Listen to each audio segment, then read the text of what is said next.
Alhamdulillahi Rabbil Alamin. Wabihi nasta'inu ala umuri dunya waddin. Allahumma salli ala abdika wa nabika wa rasulika Sayyidina Muhammadin wa ala alihi wa ashabihi ajma'in. Rabbi shrah li sadri wa yassir li amri wahlul 'uqdatam min lisani yafqahu qawli. Allahumma zidna ilman warzuqna fahma. Allahumma anfa'na bima 'allamtana wa 'allimna fa'una innaka antal alimul hakim. Allahumma barik lana fi umrina wa barik lana fi ahlina wa auladina wa barik lana fi amalina wa wadhifatina wa barik lana fi ma a'taitana. Allahumma habib ilaina al-iman wa zanhu fi qulubina wa qad al-kufra wal fusuqa wal isyan waj'alna minar rasyidin. Allahumma afriq as-sabra ala ikhwanil musabina fi Sumatera. Allahumma akhluhum fi aqibih. Allahumma afluhum khairan min musibatih. Allahumma aslih balahum. Allahumma aslih halahum. Allahumma aktubi syaddada ala mautahum waktubi salamata ala ahyaihim. Allahumma aslih wulata umurina. Allahumma aslih data bainina. Allahumma alif baina qulubina fi ta'atika ya rabbal alamin. Rabbana ighfir lana wa liwalidina wa limasyayikhina wa li asatidatina wa li ikhwanina wa ahdina wa alwudatina wa jadatina wa li aqribaina wa li asdiqaina wa liman lahu haqqun alaina wa liman asala bi ma'ruf innaka antal ghafurur rahim. Bapak Ibu jamaah Masjid Al-Muhajirin yang dimuliakan Allah, alhamdulillah kita bersyukur kepada Allah rahmat dan nikmatnya. Salawat salam kita sahabat Rasul salam serta keluarga dan para sahabatnya. Tidak lupa kita doakan untuk saudara-saudara kita yang ada di Sumatera yang mendapatkan musibah. Semoga Allah berikan mereka kesabaran, ketabahan. Allah berikan pengganti dari musibah yang menimpa mereka dengan ganti yang lebih baik lagi. InsyaAllah hari ini kita akan lanjutkan bagian akhir dari Perang Ahzab. Jadi agresi terakhir Makkah ke Madinah pada bagian tentang eksekusi tokoh-tokoh Yahudi. Karena sebelumnya sudah kita bahas, ada keterlibatan aktif orang-orang Yahudi Bani Quraidah yang aslinya mereka terikat oleh piagam Madinah ketika Nabi hijrah 6 tahun sebelumnya, bahwa mereka setia bersama Nabi untuk bersama-sama menjaga Madinah. Tetapi ketika ada serangan dari orang-orang Makkah ke Madinah, justru ini yang sangat menyedihkan. Orang-orang Yahudi ikut menjadi bagian dari kaum musyrikin Makkah dalam menyerang Madinah. Sehingga yang digambarkan dalam Al-Quran di surah Al-Ahzab, idja'ukum min fawqikum man asfala minkum wa idzaqatil absara balaghatil qulubul hanajir wa tadunnuna billahi dununa hunalika tuliyal munazzilu zilzalan syadida. Jadi kaum muslimin Madinah yang tidak banyak jumlahnya itu harus berhadapan dengan dua front. Ada front di luar, adalah frontnya orang-orang musyrik Makkah bersama Bani Ghatfan, dan dari dalam, dari Madinah saja ada front orang-orang Yahudi. Ini kalau dalam strategi pertahanan sungguh menjadi strategi yang sangat berat. Kata para ahli, Indonesia saja itu belum cukup mampu kalau menghadapi serangan front lebih dari satu. Jadi kemampuan alutsista kita mungkin hari ini udah mulai makin baik. Jadi kalau ada serangan lebih dari satu arah, itu sudah bikin memecah konsentrasi. Dan ini yang harus Nabi hadapi di tahun ke-5 Hijriah itu, yang umur negara baru kira-kira 5 tahun, menghadapi dua front yang berbeda, yang sangat berat. Jadi di seberang Khandaq, parit, ada 10.000 tentara pasukan Ahzab musyrik dan Ghatfan. Dari dalam Madinah sendiri ada Bani Quraidah Yahudi yang juga menyerang dari dalam. Makanya situasinya sangat genting Madinah saat itu. Nah, tapi pada akhirnya ketika daya tahan kaum muslimin teruji dengan baik, mereka punya kesabaran lebih dari sebulan menghadapi dua front ini.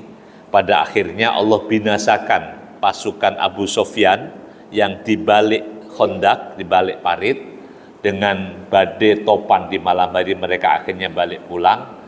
Nah, ini yang kemudian tinggallah Yahudi Bani Quraidah. Jadi akhirnya mereka ketinggal sendirian, yang dibantu pulang ke Makkah. Udah bubar, koalisinya bubar, tinggal sendirilah Yahudi Bani Quraidah berhadapan dengan kaum muslimin Madinah. Yang pada akhirnya setelah dilakukan pengurungan ya, jadi serangan balik kaum muslimin ke barang Yahudi, dalam riwayat disebutkan kira-kira 2 pekan kan mereka bertahan di benteng.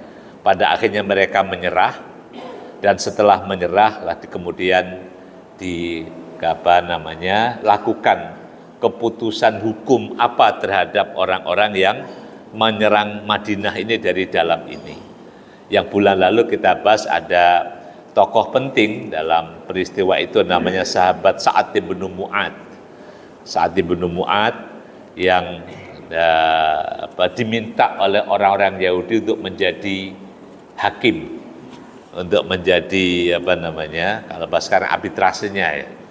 Jadi itu mintanya adalah sahabat Sa'ad bin Mu'adz yang kemudian atas nama kaum muslimin Rasulullah SAW, Sa'ad bin Mu'adz memberikan keputusan yang sangat adil, yang bisa diterima oleh semuanya, bahwa orang-orang Yahudi Madinah yang ikut terlibat aktif dalam perang Ahzab menyerang dari dalam itu diputuskan mereka yang ikut aktif dikenakan hukuman mati. Jadi karena memang ini kan gamblingnya luar biasa. Kalau seandainya pasukan Ahzab itu menang, Islam habis di Madinah. Jadi kan ini serangannya habis-habisan itu Makkah sampai menyewa pasukan, lalu orang Yahudi ikut. Itu kalau gamblingnya, kalau seandainya Ahzabnya Makkah menang, Yahudi ikut menang, maka Islam di Madinah selesai. Tapi Allah takdirkan lain, jadi Ahzabnya kalah, maka kemudian di antara keputusannya adalah Yahudi yang terlibat dalam penyerangan itu dikenakan hukuman mati. Itu resikonya perang. Makanya kalau dalam kehidupan hari ini, misalnya mau melibatkan negara untuk perang, itu juga harus berhitungnya sangat cermat. Resiko kalah menangnya harus dihitung dengan baik. Makanya kalau di kebijakan Indonesia hari ini kan politiknya kalau bisa jangan perang, dan tidak ikut terlibat dalam perang, dan tidak menjadikan Indonesia sebagai coral damage ya. Jadi tidak menjadikan itu sebagai zona perang. Nah, kita deklarasi kemerdekaan kita adalah menjunjung perdamaian. Di pembukaan undang-undang kita kan bahwa yang kita anut adalah perdamaian. Jadi kita tidak menjadi negara agresi, negara perang. Karena memang resikonya sangat luar biasa. Jadi kalau kita diajarkan dalam peribahasa dulu, kalau perang itu menang jadi arang, kalah jadi abu. Meskipun di dalam kehidupan modern, ya kalau perang bisa dapat banyak keuntungan kalau menang. Tapi kalau kalah, ya udah habislah gitu. Berapa banyak negara yang kalah perang akhirnya habis dari sejarah negara di muka bumi. Ini kisah Yahudi, akhirnya mereka ya kira-kira ada 400-an orang yang mendapatkan vonis hukuman mati karena terlibat dalam perang ini. Nah, di antara tokoh yang sangat penting dalam Yahudi Bani Quraidah ini ada 2 tokoh penting. Yang pertama adalah Huyai ibnu Akhtab dan Ka'ab ibnu Asad. Huyai ibnu Akhtab ini bapaknya Sofiyah, nanti istri Nabi, Sofiyah binti Huyai. Ini yang kalau masih ingat dulu ketika Nabi hijrah ke Madinah, Huyai ibnu Akhtab ini ikut menyambut kedatangan Nabi di Bani Amr di Kuba. Jadi kan orang-orang Madinah ketika mendengar bahwa Nabi sudah berangkat dari Makkah, itu kan mereka pada menunggu kan di Kuba gitu. Tunggu di Bani Amr.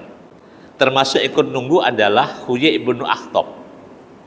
Kata Ummul Mukminin Sofiyah binti Huyai, anak yang sangat dicintai oleh ayahnya, oleh pamannya itu, menceritakan dulu bapaknya ikut menyambut kedatangan Nabi ketika hijrah. Dan setelah ketemu dengan Nabi, melihat Nabi dari dekat, ada perbincangan antara Huyai ibnu Akhtab dengan pamannya, dengan adiknya namanya Abu Yasir. Ini yang diceritakan oleh Sofiyah. Jadi berbincangan. Kata adiknya menanyakan, betulkah itu Muhammad yang namanya ada dalam kitab suci kita yang kita sering sebut? Kata Huyai, betul, nggak ada yang salah, memang itu persis. Makanya Al-Quran menyebut orang Yahudi mengenal Nabi Muhammad itu sebagaimana orang tua mengenal anaknya. Alladzina atanahumul kitaba ya'rifunahu kama ya'rifuna abna'ahum. Jadi namanya orang tua mengenal anaknya. Kalau yang punya pengalaman jemput anak sekolah, seragamnya sama, tapi saya yakin orang tua nggak akan ketukar untuk jemput anaknya. Karena anak sekolah itu kan, apalagi usia SD, TK itu kan udah seumuran semuanya, udah seumuran, seragamnya sama. Tapi orang tua dari jauh tahu bahwa itulah anaknya. Ya itulah orang Yahudi mengenal Nabi Muhammad. Apalagi orang seperti Huyai ibnu Akhtab, tokohnya ini. Nah, tadi berbincangan, diklarifikasi betul, sampai akhirnya adiknya bertanya. Jadi, qala at-ta'rifuhu wa tusbituhu, kau mengenalinya dan memvalidasinya? Kata Huyai, qala na'am. Iya, betul itu yang kita sebut namanya sebelum kedatangannya. Kata adiknya, qala fama fi nafsika minhu, lalu apa keputusanmu tentangnya? Kata Huyai, ada watuhu wallahi ma baqitu, saya akan memusuhinya, melawannya demi Allah selama saya hidup. Itu komitmennya. Jadi ketika sudah melihat Nabi yang dia pernah sebut itu, ya komitmennya adalah akan memusuhinya selama hidupnya. Itu yang kalau dalam Al-Quran disebutkan, kenapa? Karena hasadan min indi anfusihim, karena ada kedengkian yang ada dalam dirinya. Maka akhirnya dalam keputusan yang disampaikan oleh sahabat Sa'ad bin Mu'adz, jadi orang-orang Yahudi yang terlibat dalam perang ini sekitar 400 orang, semuanya dikenakan hukuman mati. Nah, yang disebutkan karena tokoh sentralnya adalah Huyai ibnu Akhtab, ada dua tokoh, ada dan Ka'ab ibnu Asad. Nah, ketika sudah ada keputusan itulah, kemudian Huyai ibnu Akhtab menemui Rasulullah SAW, menemui Nabi, mengingatkan bahwa ya, dia memang pernah terikat dengan perjanjian Madinah dan sebagainya. Tapi kemudian di hadapan Nabi, Huyai ibnu Akhtab menunjukkan kebenciannya itu. Jadi sudah mau dihukum mati, sudah mau dieksekusi, masih dengan militan kebenciannya kepada Nabi SAW.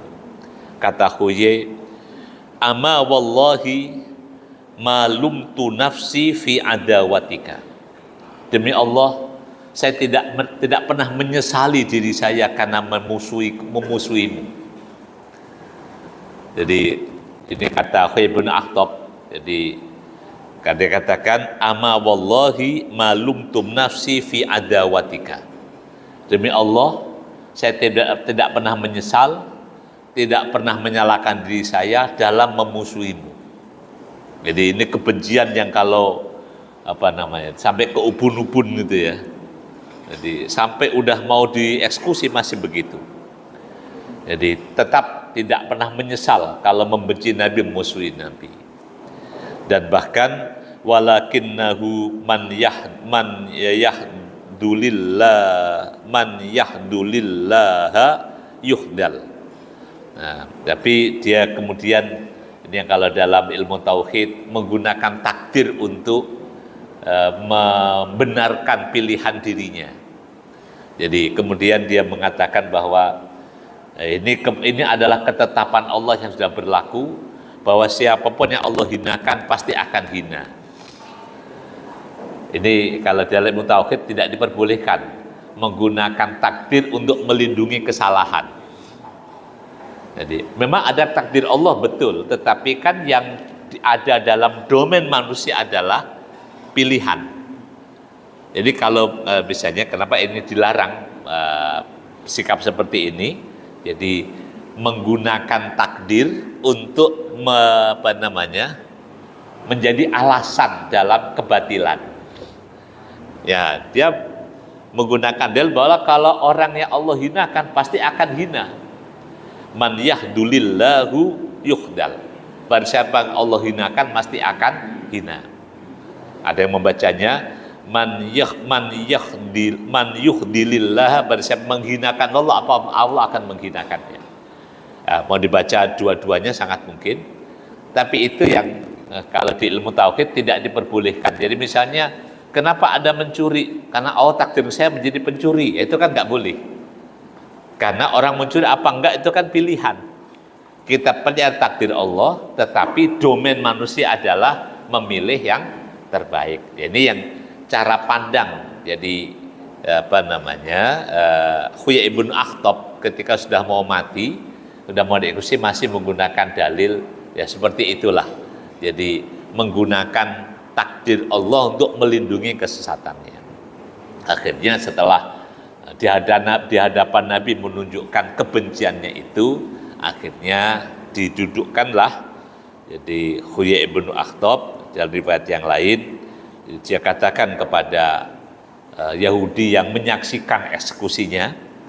Jadi sebelum dieksekusi, dia mengatakan ayyuhan nas innahu la ba'sa bi amrillah kitabun wa qadarun wa malhamatun katabahallahu ala bani Israel. Ini seperti dalam Al-Quran, surah Al-A'raf dan lain-lain, itu kan ada, atau di surah Al-Isra ya, yang ada ancaman Allah. Jadi bahwa akan Allah utus orang yang bisa menghancurkan Bani Israel itu kan. Walqad katabna ala Bani Israel di surah Al-Isra ya. Itu kan ada itu ya. Nah itu dipercaya juga oleh Huyai ibn Akhtab. Di hadapan kaum Yahudi dia katakan ayyuhan nas, wahai manusia, innahu la ba'sa bi amrillah. Enggak apa-apa, ini keputusan Allah. Bahwa Yahudi dibinasakan, Yahudi dihancurkan, itu keputusan Allah. Kitabun, ketetapan, wa qadarun, ketentuan, wa malhamatun, ini fitnah. Ini peristiwa yang harus kita jalani. Kataballahu ala Bani Israel, Allah tetapkan kepada Bani Israel. Kalau di surah Isra kita walqad katabna ala Bani Israil fil kitabi, yang bisa buka di surah awal Bani Israel, surah Al-Isra. Wa qadaina ila Bani Israil fil kitabi la tufsidunna fil ardi marrataini wa la ta'lunna uluwan kabira. فإذا جاء وعد أولاهما بعثنا عليكم عبادا لنا أولي بأس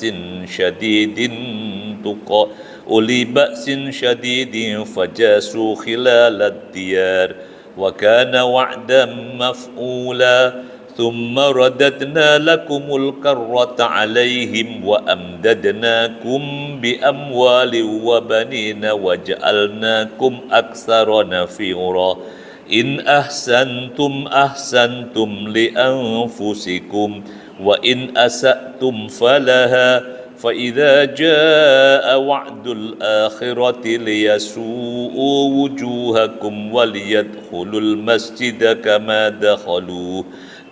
دَخَلُوهُ أَوَّلَ مَرَّةٍ وَلِيُتَبِّرُوا مَا عَلَوْا تَتْبِيرًا. Ini di antara ayat yang menceritakan tentang akan adanya kehancuran Yahudi di zaman Rasulullah SAW. Ada lagi yang kalau juga dibaca di bagian akhir surah Al-A'raf juga ada cerita itu juga. Jadi la yab'asanna alaihim ila yaumil qiyamati may yasumuhum su'al adzab. Surah Al-A'raf ayat ke 167 itu juga. Jadi ada firman Allah, wa itta'adha rabbuka la yab'asanna alaihim ila yaumil qiyamah may yasumuhum su'al adzab inna rabbaka la sari'ul iqab wa innahu laghafurur rahim. Ini surah-surah Makkiyah yang memberitakan akan adanya malhamah, jadi akan adanya bencana besar bagi orang-orang Bani Israel. Makanya ketika Huyai bin Akhtab dieksekusi, dia ingatkan ayat itu bahwa ini adalah bencana besar yang memang ketetapan Allah pada Bani Israel. Nah, harusnya kan kalau orang beriman, orang bersikap baik, kalau ada ancaman, itu kan dihindari. Jadi kita ini kalau jalan, ada kasih tahu bahwa ini sebelah kanan ini jurang. Mau dipilih apa mau dihindari? Nah, kalau orang mau selamat kan informasi akan ada bencana itu betul. Tapi bukan malah, bencana malah dipakai untuk pembenaran. Ini kan ketetapan Allah, udah tahu bencana malah nyebur misalnya. Itulah cara berpikirnya Huyai bin Akhtab. Jadi dikatakan untuk menunjukkan militansinya sebagai tokoh Yahudi. Jadi dia katakan sebelum eksekusi, ini adalah malhamah. Ini peristiwa besar yang harus kita hadapi oleh Bani Israel. Nah, akhirnya setelah berpidato di hadapan publiknya, ya dieksekusi, didudukkan di eksekusi hukuman mati. Itu Huyai bin Akhtab.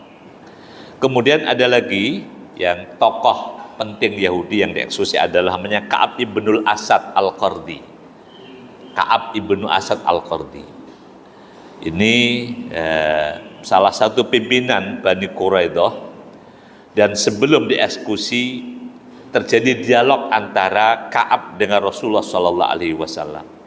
Kata Rasulullah menanyakan Ka'ab bin Asad, kata Ka'ab, "Na'am ya Abul Qasim." Iya, saya Ka'ab bin Asad. Lalu Nabi bertanya, "Man tafa'tum binuskhi ibni Khiras lakum?" Nasihat Ibnu Khiras yang disampaikan kepadamu tidak kau manfaatkan, gak berguna bagimu. Wa kana musaddiqan bi, dan Ibnu Khiras adalah orang beriman kepadaku. Ama amarakum bittibai, bukankah Ibnu Khiras dulu juga pernah menyuruhmu untuk mengikutiku? Wa in ra'aitumuni taqra'uni minhu salam, dan ketika engkau melihatku, bertemu denganku, bukankah engkau memberikan, mengirimkan, menyampaikan salam dari Ibnu Khiras kepadaku? Jadi kan dia ada kedekatan pengetahuan. Jadi Ka'ab bin Asad ini jadi berteman baik dengan Ibnu Khiras, dan Ibnu Khiras sudah ngajaknya untuk masuk Islam. Dan bahkan Ka'ab ibnu Asad ini ketika ketemu Nabi menyampaikan salam dari Ibnu Khiras kepada Nabi. Jadi bisa ketemu Nabi, ya Rasulullah, ada salam dari Ibnu Khiras. Artinya kan dia ada di dua tokoh Islam penting, ketemu Nabi, tapi juga dia punya teman dekat Ibnu Khiras yang sudah masuk Islam. Makanya orang ketemu Nabi belum tentu jadi kebaikan kan gitu. Orang ketemu tapi gak beriman. Ini Ka'ab bin Asad. Qala Ka'ab, nah, jawaban Ka'ab ketika Nabi ingatkan peristiwa Dia menyampaikan salam kepada Nabi dari Ibnu Khiros, diajak Ibnu Khiros masuk Islam dan sebagainya. Kata Ka'ab, bala wat Taurat ya Abul Qasim. Sampaikan demi Taurat wahai Abul Qasim. Yang kau sampaikan itu betul semuanya. Walaula antu ayyirani yahudun bil jaza'i minas saifi lattaba'tuka. Kalau seandainya saya tidak akan dicela oleh orang-orang Yahudi,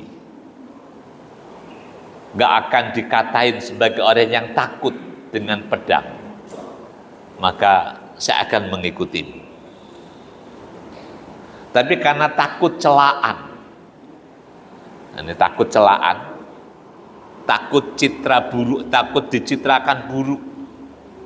Karena kalau dalam Yahudi, kalau ada orang yang pindah agama, itu langsung yang tadinya dipuji langsung dicela.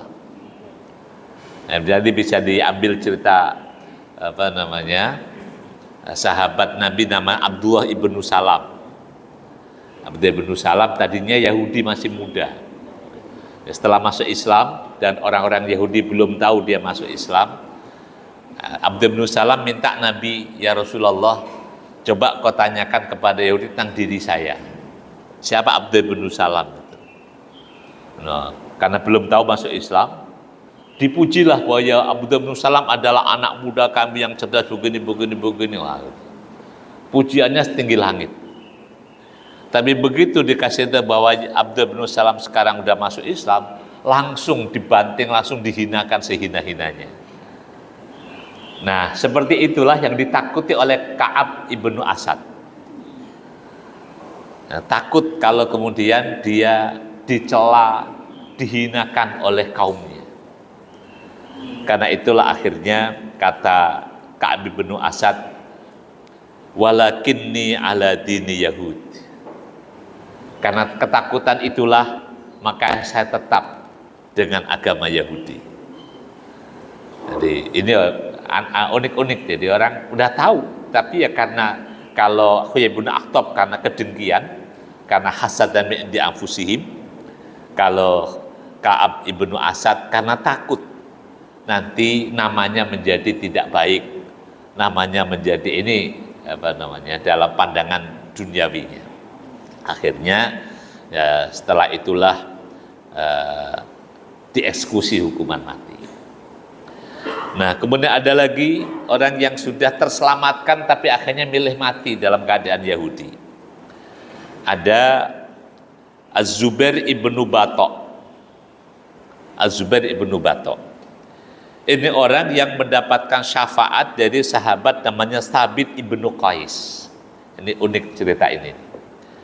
Sahabat Thabit ibnu Qais ibnu Syammas mendatangi Rasulullah SAW. Lalu Thabit minta, habli Az-Zubair al-Yahudi ajzihi. Ya Rasulullah, berikan kepada saya Zubair ibnu Batok Yahudi itu, saya mau membalas kebaikannya. Jadi karena dia pernah menolong saya ketika dulu masa jahiliyah pada perang Bu'as. Perang Bu'as itu perang saudara antara Aus dan Khazraj yang berlangsung selama 120 tahun. Perang sebelum Nabi hijrah ke Madinah. Nah, ini Thabit ibnu Qais merasa dia itu diselamatkanlah oleh Az-Zubair ibnu Batok. Ini kalau dalam film Cina kan begitu kan. Kungfu Cina itu kalau ada orang yang merasa terselamatkan, maka dia akan membalas orang yang menyelamatkan itu dengan balasan yang sebaik-baiknya. Nah, ini juga yang dilakukan oleh Thabit ibnu Qais. Dia datang kepada Nabi, ya Rasulullah, berikan kepada saya Zubair ibnu Batok itu. Saya membalas kebaikannya. Maka Nabi berikan. Ya udah. Nabi kasih, fa'atohu iyyahu. Nah, akhirnya Thabit mendatangi Az-Zubair ibnu Batok, lalu memanggil, ya Aba Abdurrahman, hal ta'rifuni?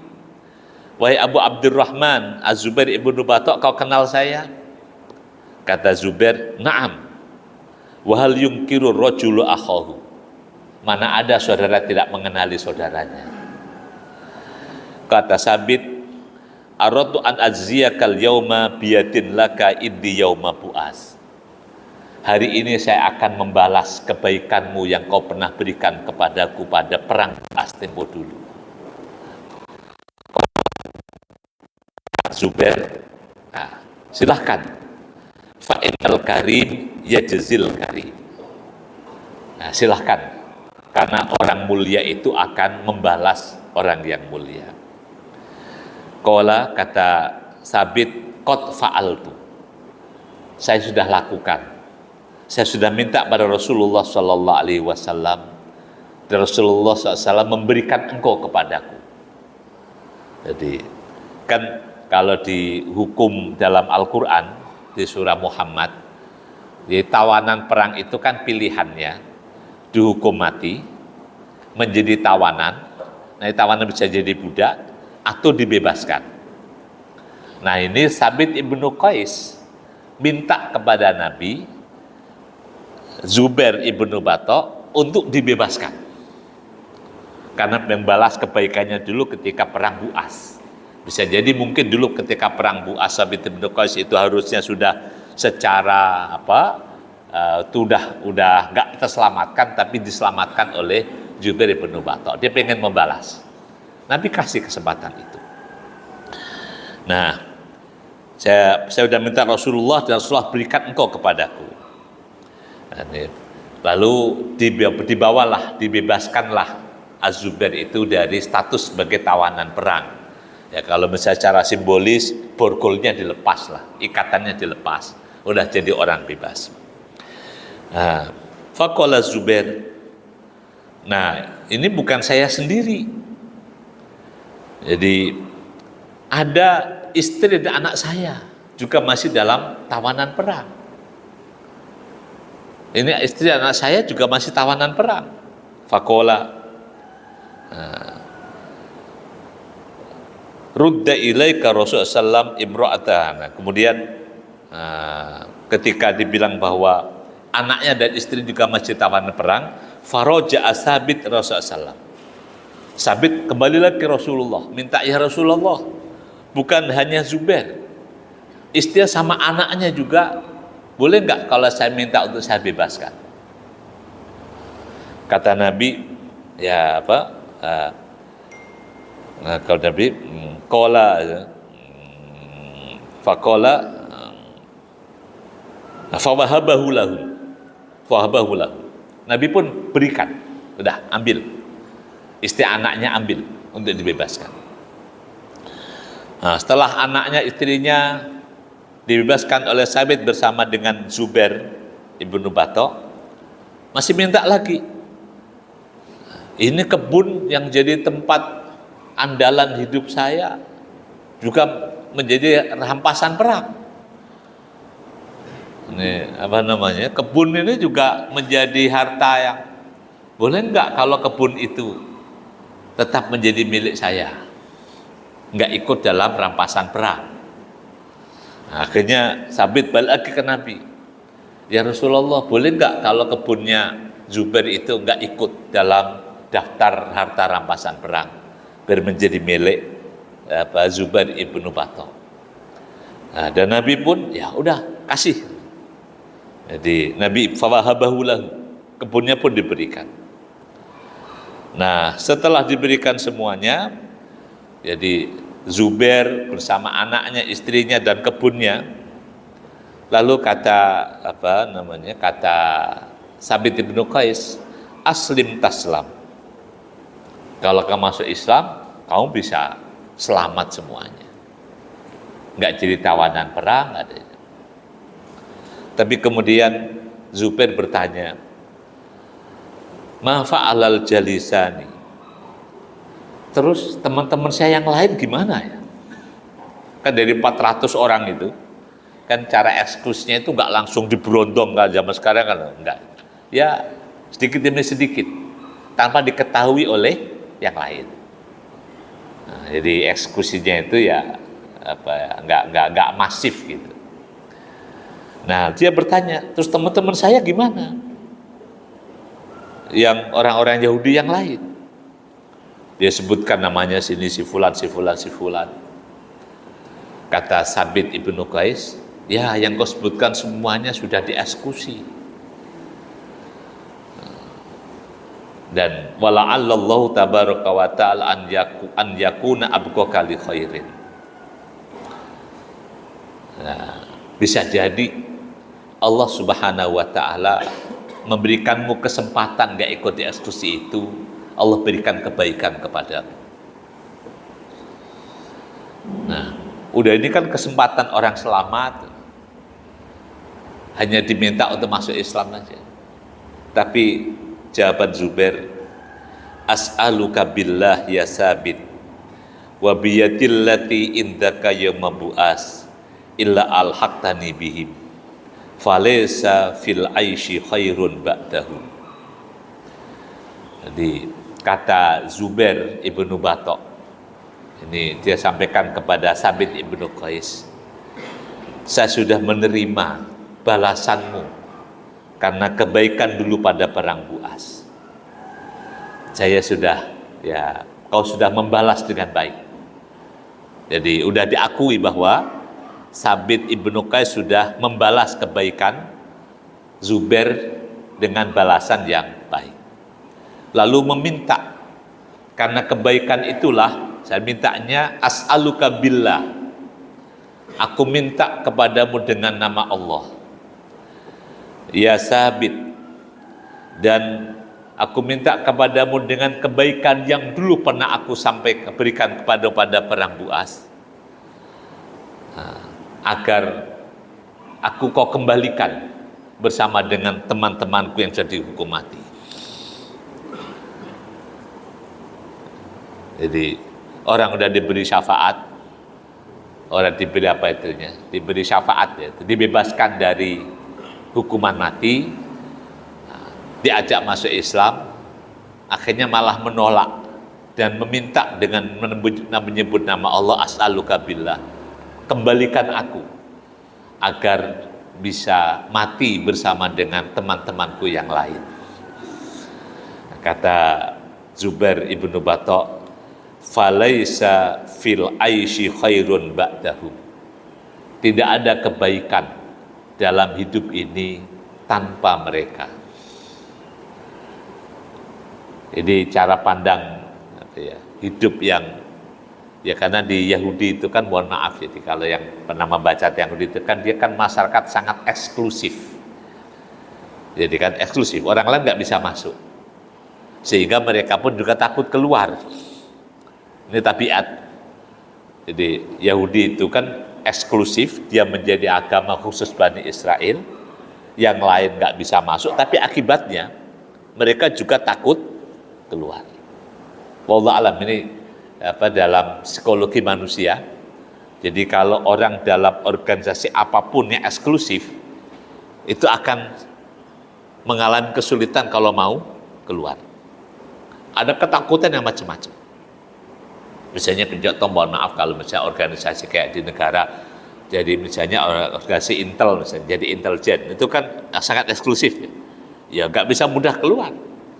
Atau misalnya organisasi apa itu, geng-geng yang eksklusif, geng narkoba, geng motor, apa itu kan geng eksklusif itu. Kalau di dalam situ akan sulit keluar, karena ada beban psikologis hidup dengan kondisi eksklusif yang mereka jalani bertahun-tahun, itu membentuk pikiran untuk kekhawatiran kalau ada di luar lingkarannya, di luar habitatnya.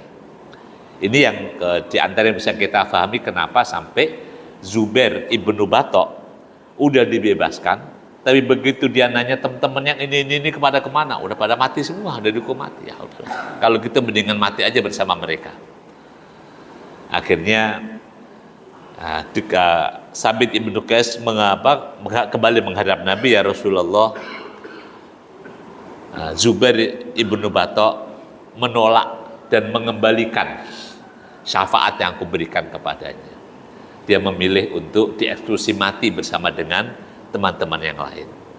Jadi ini sangat mudah kita pahami ya, kalau dalam tadi organisasi eksklusif tertutup, memang betul ada solidaritas yang sangat luar biasa, meskipun solidaritasnya itu jadi ikatannya ikatan kebatilan. Ini yang pernah ada di dalam cerita Zubair ibnu Batok, dan wallahu a'lam bishawab. Jadi kalau yang membaca tentang psikologi organisasi akan tahu seperti itu. Nah, kemudian ada lagi jadi ada syafaat dari Salma binti Qais kepada Rifa'ah ibnu Samwal. Itu akhirnya ada yang juga seorang wanita yang minta kepada Nabi untuk memberikan syafaat. Syafaat itu kalau sekarang kalau kita apa ya? Jadi ini orang yang harusnya sudah dihukum mati, tapi karena ada ini permintaan dari orang-orang yang dekat dengan Nabi, akhirnya bisa dibebaskan. Jadi, kalau tadi Sabit ibnu Qais memberi syafaat, yang dikasih syafaat nggak mau. Makanya dalam cerita syafaat di kiamat juga seperti itu. Jadi wala yash'un liman irtadha. Mereka tidak bisa beri syafaat kecuali orang yang Allah ridhoi. Jadi ini yang ngasih mau, tapi yang dikasih nggak mau, ya nggak jadi. Atau apalagi misalnya yang dikasih mau, tapi yang ngasih nggak ada, ya nggak ada. Nah kita ini kan misalnya dari kata MC kan bahwa kita berharap syafaat Nabi di hari kiamat. Ya tentu yang harus kita siapkan adalah orang yang siap menerima syafaat. Karena ternyata ada orang yang dikasih syafaat malah menolak karena punya selera yang lain. Nah itu kalau di cerita hadis Nabi juga akan nanti ketemu. Ada umat Nabi yang tidak menerima syafaat juga ada nanti di hari kiamat. Orang kasih syafaat kok nggak mau? Ya karena memang ada selera lain yang mereka milih. Nah ini terjadi dalam cerita Zubair ibnu Batok. Dikasih syafaat, tapi seleranya selera tetap Yahudinya yang dia pilih. Wallahu a'lam bishawab. Nah kemudian di dalam cerita yang lain di Bani Quraidah ini adalah tentang pembagian ghanimah. Tadi kan yang tentaranya, pasukan yang orang-orang Yahudi yang terlibat dihukum mati selesai. Terus bagaimana harta kekayaan ghanimah yang ditinggalkan? Jadi para sahabat mengumpulkan ghanimah yang ada di Bani Quraidah. Jadi jumlahnya cukup banyak. Dari Bani Quraidah ditemukan ada 1.500 pedang. Jadi tentaranya 400, pedangnya 1.500. Ya kenapa? Karena kemungkinan ketika perang pedang itu patah. Sehingga cadangan pedangnya itu, jadi tentara 400, pedangnya 1.500. Itu persiapan perangnya sudah serius orang yang di Bani Quraidah. Lalu ada 2.000 tombak. Jadi pedang 1.500, 2.000 tombak, ada 300 baju perang. Baju perang, zaman dulu perang pakai baju besi itu, ditemukan ada 300 baju perang. Ada 1.500 perisai. Perisai, yang kalau yang film-film dulu itu suka ada, itu pakai perisai. Kalau yang dipakai sekarang itu menjadi pentas budaya ya, perisai. Nah, kemudian apa lagi? Meninggalkan kambing, onta dalam jumlah besar, perabotan rumah tangga, dan termasuk Nabi menemukan, jadi bahasa sekarang itu berjeligen-jeligen homer. Jadi jeligen-jeligen homer itu ditemukan dalam jumlah besar. Nah, akhirnya dalam pembagian ghanimah itu Nabi membagi bahwa barang-barang yang bisa dipindahkan seperti hewan, pedang, perisai, tombak, itu dibagi kepada para tentara perang baik Ansar maupun Muhajirin. Nah kemudian dengan pembagian 80% untuk mereka, arba'atu ahmasin ghanaim lahum, Jadi 80% untuk seluruh pasukan yang ikut, yang 20% Nabi bagikan kepada fuqara, masakin dan kerabat Nabi. Jadi kalau bagian ghanimah kan begitu kan, 80% untuk yang tentara, kemudian 20% itu menjadi bagiannya Nabi. Bagian Nabi itu mewakili. Wa'lamu annama ghanimtum min syai'in dalam surah Anfal, Nabi mewakili untuk kerabatnya, keluarga Nabi, dan kemudian juga untuk fuqara, masakin, anak yatim dan orang-orang yang tidak ikut kebagian ghanimah perang sebagai pasukan. Itu yang ada. Nah, kemudian untuk khomer itu tidak diambil, semuanya ditumpahkan, jadi tidak dimanfaatkan apapun. Nah, kemudian juga ada beberapa wanita yang juga mendapatkan bagian ghanimah, bahkan tentara kaum muslimin yang sudah wafat masih diberikan ghanimah, diberikan kepada ahli warisnya. Nah, kalau wanita seperti Sofia dan lain-lain, dia mendapatkan tidak seperti tentara pria, tapi juga mendapatkan bagian dari ghanimah, tidak sebanyak yang didapatkan oleh pria, seperti yang diterima oleh Sofiyah binti Abdul Muthalib, ada Ummu Umaroh, Ummu Sulaid dan lain-lain, ini juga mendapatkan bagian.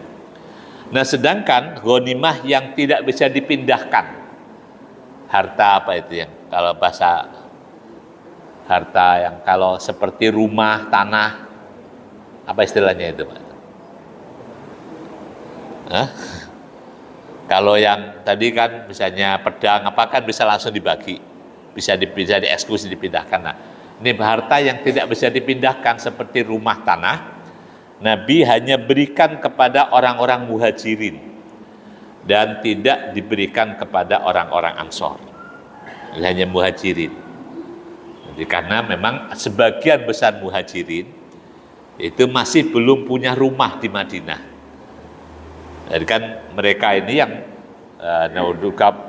begitu datang ke Madinah langsung disibukkan dengan urusan perang dan urusan pertahanan Madinah, hingga mereka tidak sempat untuk memiliki rumah. Rumahnya dari mana?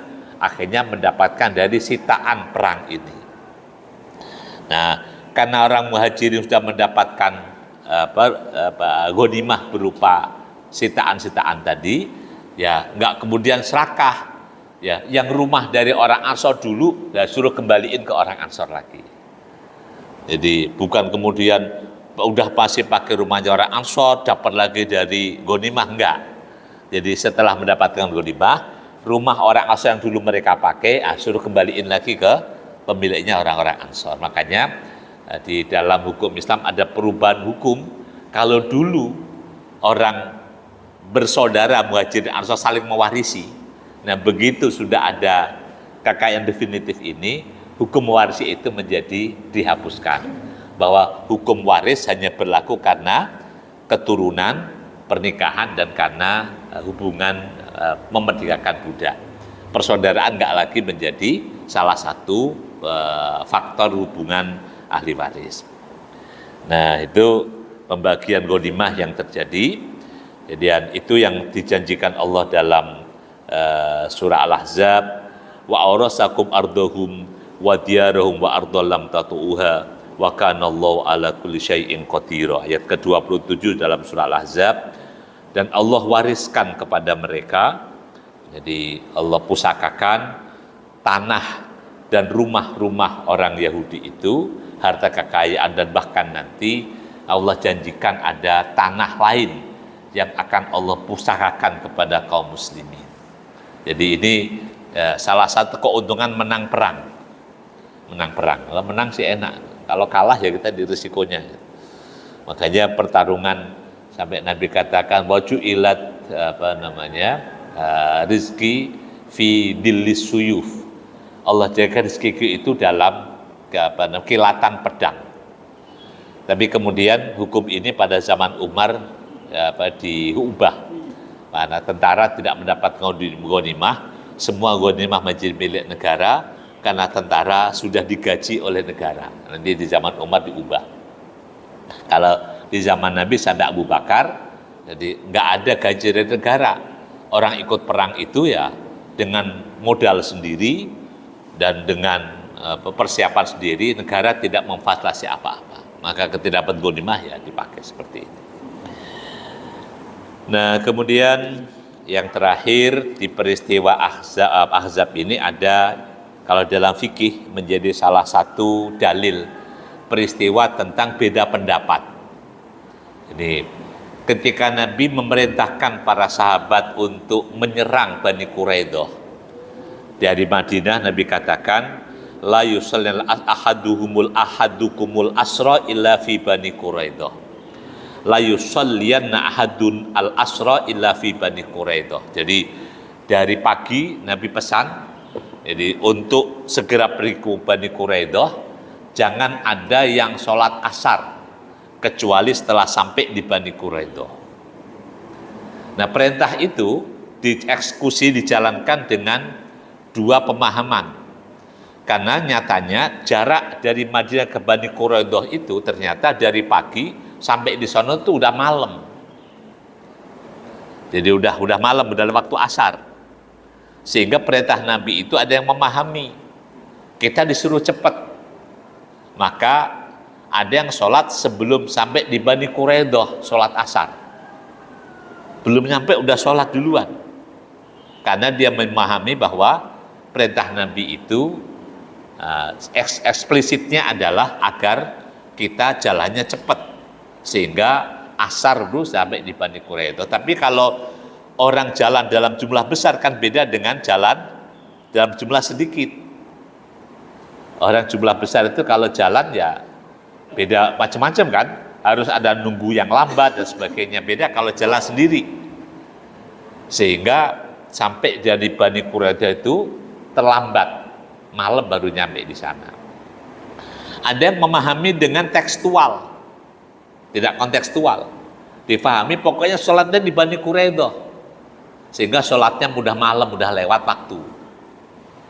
Ini kan dua pendapat yang terjadi.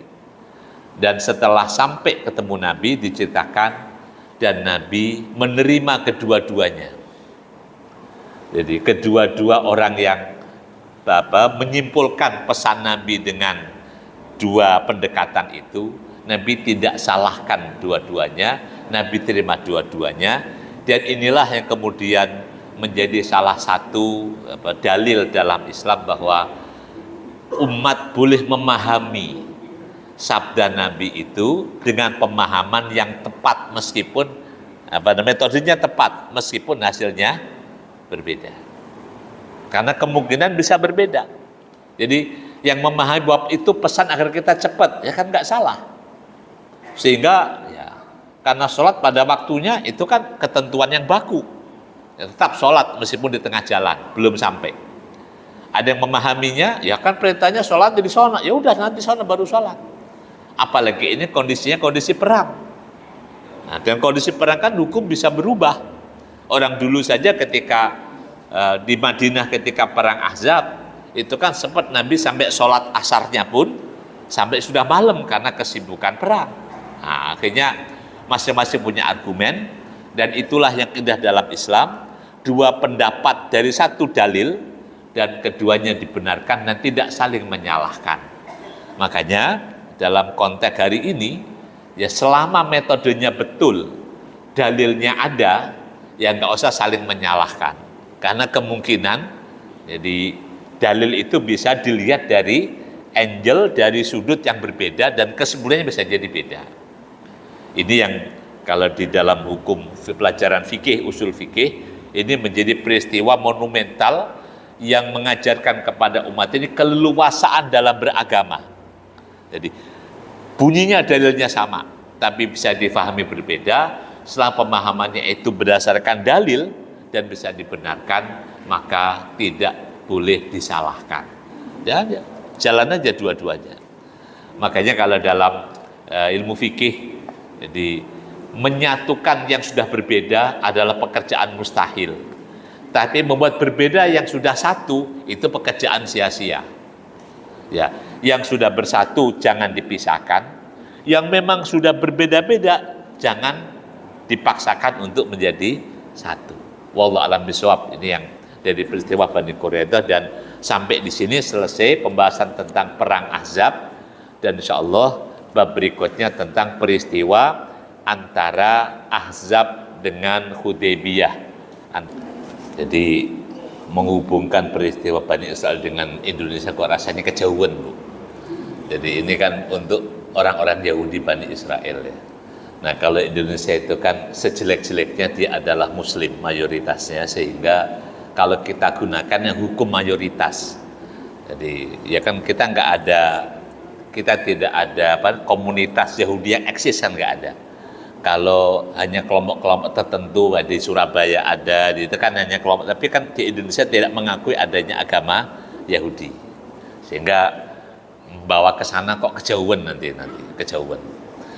Nah, kalau misalnya yang mau kita ambil ya kaidah umum bahwa selalu saja Allah akan memberikan cara-cara untuk wakul ja'alhaq wa zahaqal batil, bahwa kebatilan itu seberapapun hebatnya pasti akan binasa. Kalau dalam surah An-Nahl apa yang ada, kalau fa'amazabadu faidhabu jufa'a, yang namanya buih itu ya akan dengan sendirinya hilang.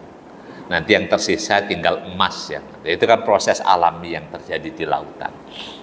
Jadi ya kalau misalnya ada musibah di Indonesia ini ya kita memandangnya dengan khusnudzon kepada Allah. Cara Allah mencintai kita dengan memberikan musibah, karena idza ahabbul abdan ibtalahu, dalam hadis tentang sabar, kalau Allah mencintai hambanya maka Allah akan mengujinya.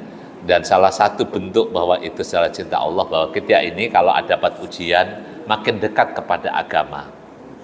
Jadi ini yang menjadi salah satu poin positif selama saya di Indonesia menjadi orang Indonesia. Jadi core of value Indonesia itu agamis, terutama kalau ada musibah. Jadi orang Indonesia kalau ada musibah selalu religius, minimal masjid penuh, gitu kan.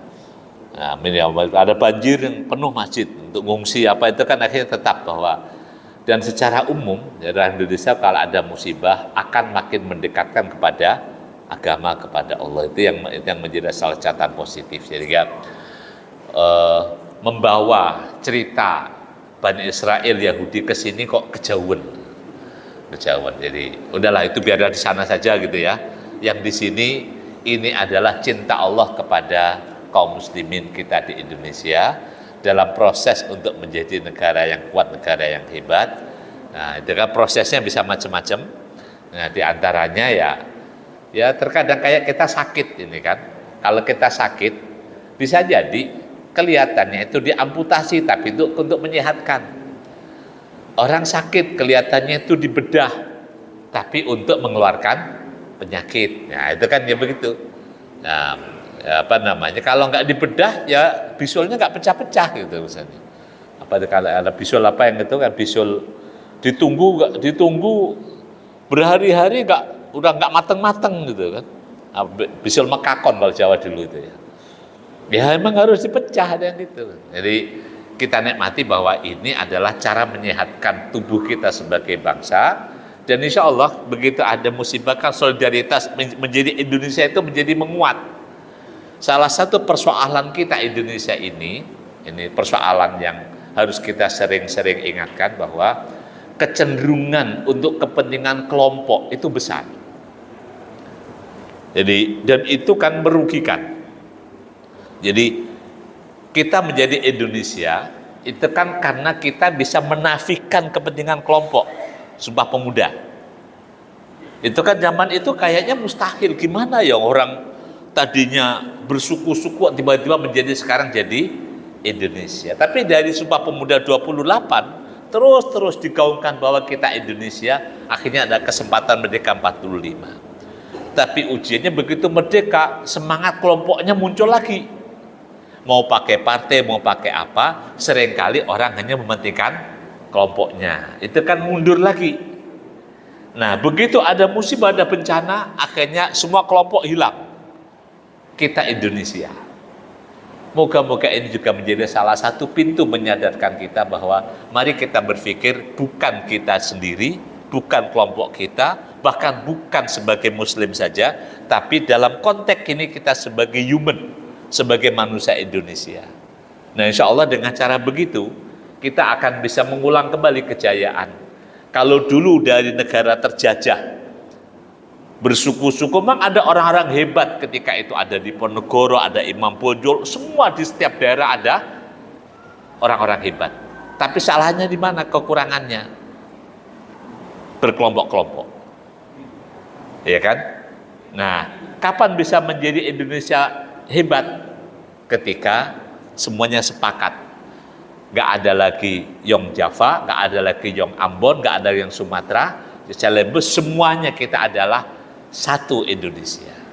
Moga-moga semangat itu bisa kita pompakan, bahwa musibah seperti ini menyadarkan kita bahwa kita adalah Indonesia, bukan Jawa, bukan Sumatera. Kan semangat itu kan sebelum ada musibah tinggi, kata orang Sumatera, dasar Jawa tuh, gitu kan. Nah kan ada begitu kan, kata orang yang di luar Jawa kan gitu. Jadi Jawa tuh menjajah kemana-mana, apalagi Lamongan misalnya kan, dari Sabang sampai Merauke, Lamongan semuanya sepanjang jalan gitu kan misalnya. Itu di sebagian menganggap bahwa ini penjajahan. Ya kalau baca di media kan ada juga begitu. Ini orang Jawa nih menjajah kemana-mana, apalagi zaman Soeharto. Kita orang asli gak dikasih apa-apa, tapi orang Jawa dipindahin, dikasih rumah, dikasih tanah. Iya kan? Itu kan kecemburuannya karena kelompok. Coba kalau kita pandang bahwa kita adalah Indonesia, selesai gitu. Nah, coba ya, semoga peristiwa ini dimanapun jadi bisa menyadarkan bahwa ya Indonesia, dengan cara itulah nasionalisme kita bisa bangun. Jadi termasuk dengan datangnya musibah. Jadi insya Allah begitu Bu, jangan dibawa ke sana, kejauhan, kasihan nanti kalau jauh-jauh nggak bisa balik pulang gitu Bu ya. Insya Allah yang orang Yahudi biar itu ayat yang Yahudi tentang Bani Israel. Nah yang untuk Indonesia ya kita pandang sebagai ini peristiwa Indonesia dengan khasnya Indonesia, dan kita ambil dari kebaikan-kebaikan Indonesia. Insya Allah gitu ya. Mohon maaf Bu ya. Jadi kalau pandangan saya begitu. Insya Allah cukup ya Bapak Ibu semuanya. Ya mohon maaf atas kekurangan dan kehilafannya. Sampai ketemu lagi kesempatan. Wassalamualaikum warahmatullahi wabarakatuh.